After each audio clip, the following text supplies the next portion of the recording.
नमस्कार, स्वागत आहे आपलं नोकरीच्या राहत कट्टा चॅनेलमध्ये. आज पुन्हा एकदा आपण घेऊन आलेलो आहोत एक नवीन रिक्रुटमेंट. तर मित्रांनो, जिल्हाधिकारी कार्यालयामध्ये काही पदांसाठी भरती निघालेली आहे. उमेदवाराची शैक्षणिक पात्रता ही 10वी किंवा कोणत्याही शाखेची पदवी असावी. ही जी भरती आहे ती थेट मुलाखतीद्वारे पदे भरण्यात येणार आहे. या संदर्भात आपण संपूर्ण डिटेल्स माहिती पाहणारच आहोत.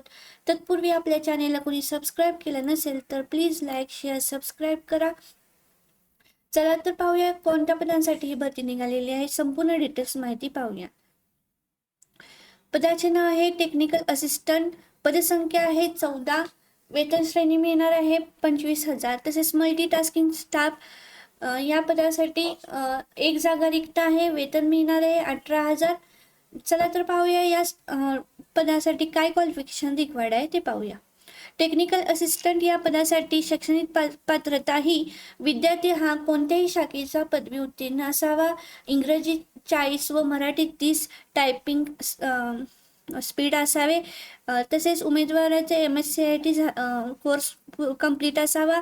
किमान 1 वर्षाचा शासकीय तसेच निमशासकीय कार्यालयात डेटा एंट्री म्हणून कामाचा अनुभव असावा. मल्टीटास्किंग स्टाफ या पदासाठी शैक्षणिक पात्रता ही विद्यार्थी फक्त 10वी उत्तीर्ण असावा. तसेच नोकरी ठिकाण हे वाशिम आहे. सिलेक्शन प्रोसेस ही इंटरव्ह्यू थ्रू सिलेक्शन होणार आहे. मुलाखतीची तारीख ही 24 फेब्रुवारी 2026 आहे. मुलाखतीचा पत्ता हा जिल्हाधिकारी कार्यालयातील महसूल सभागृहात आहे. तसेच ऑफिशियल वेबसाईट https://www.washim.gov.in या वेबसाईटवरून ही जाहिरात प्रसिद्ध झालेली आहे. तुम्हाला जर याची PDF हवी असेल तर डिस्क्रिप्शन बॉक्समध्ये दिलेली आहे, तिथून तुम्ही डाउनलोड करू शकता. नंतर भेटू नवीन रिक्रुटमेंटसह. पाहत रहा नोकरी जाहिरात कट्टा चॅनेल. थँक्यू.